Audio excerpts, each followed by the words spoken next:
هاي يا صحابي، ازيكم؟ إيه الاخبار؟ لو فاكرين ان الموضوع هيقف عند الجبنه القريش عند الحوادق بس، فانتوا غلطانين. هعمل لكم بيها النهارده احلى ريسبي في الحر وهناكلها من غير اي تانيب ضمير، وهندخل فيها المانجا كمان.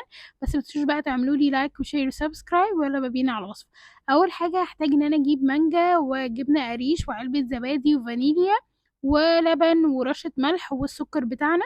تعالوا بقى اول حاجه ناخدها خطوه خطوه كده. اول حاجه اجيب المانجا وابدا ان انا هاخد منها جزء صغير منها، وطبعا تقدروا بقى تستخدموا اي نوع مانجا انتوا حابينها، وهبدأ اقطعها كده بشكل مربعات.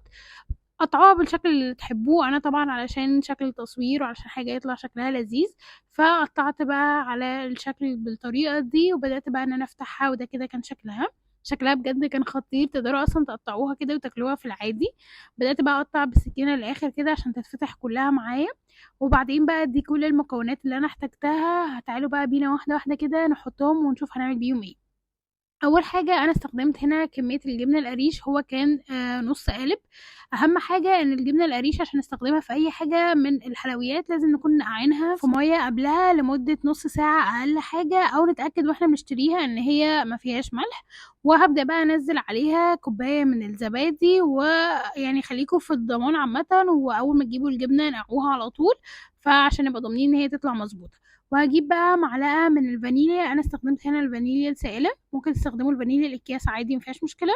وهستخدم هنا معلقه من سكر دايت، وانا جايبه لكم العسل هنا قدامكم عشان هو البديل لو هتعملوه لاطفال، او برضو لو انتوا حابين تدخلوا العسل، برضو من العسل من الحاجات الحلوه جدا. وهحط عليه رشه الملح اللي بتقلب طعم اي حاجه، بتخليه بجد مظبوط جدا، مهم قوي. وهبدأ بقى ان انا انزل باللبن، دي اخر حاجة علشان احصل على القوام بتاعها. القوام بتاعها بيكون كريمي، وهوريكي دلوقتي القوام بيبقى عامل ازاي. انا استخدمت هنا من معلقة لمعلقتين كبار من اللبن حسب القوام اللي انتوا عايزينه. ما ينفعش تبقى سائلة قوي علشان لما نيجي نحطها في الفريزر وكده تمسك نفسها. وابدأ بقى اضرب كل الكلام ده بالبلندر.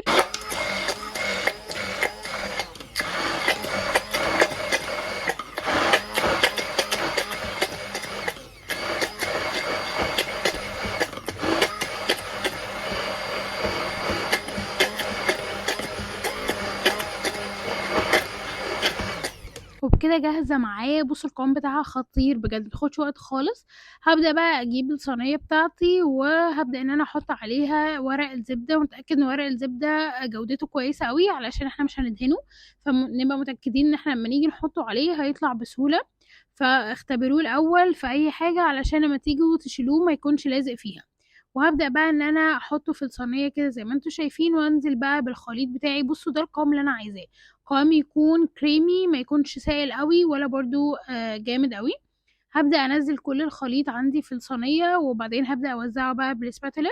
طبعا احنا بناخد كل الخليط، يعني اكيد مش هنسيب الخليط اللي موجود، فهنبدأ ننزله بالسباتولا كده زي ما انتوا شايفين.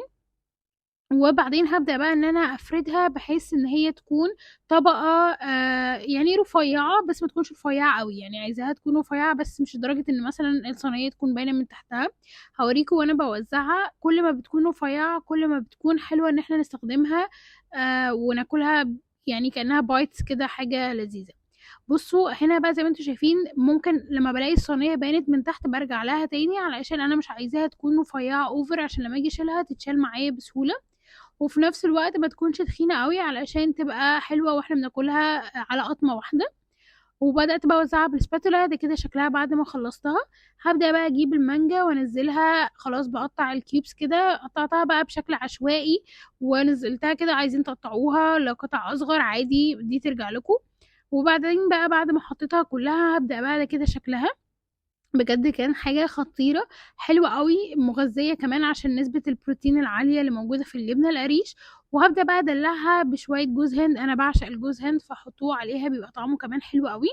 وحطوا بقى عليها أي إضافات، ممكن تحطوا لها أي حاجة عايزين تعلّوا من قيمتها الغذائية، وممكن كمان بقى تغيّروا المانجا بأي فاكهة أنتم حابينها. نزّلت عليها كمان فول سوداني وبس كده، دي كانت الحاجات اللي أنا حطيتها عليها علشان أدلّعها على قد ما أقدر. بجد طعمها حلو جدًا، وخلّي بالكم إن هي البروتين بتاعها عالي أوي. تقدروا كمان تاخدوها بعد الgym تبقى حلوة أوي، أو تاخدوها في أي وقت، هي high in protein علشان فيها جبنة القريش وكمان فيها الزبادي. وهابدأ بقى إن أنا احطها في الفريزر ليلة كاملة، وبعد ما طلعتها اقطعها لكيوبس كده، ده كده شكلها بجد خطيرة. هبدأ بقى ان انا امسكها عادي، وده القوام بتاعها. بصوا ناكلها بقى بايتس، وبالهنا والشفا، واشوفكم في وصفة تانية واختراعات تانية من الجبنة القريش لحد ما تحبوها. وبس كده، باي.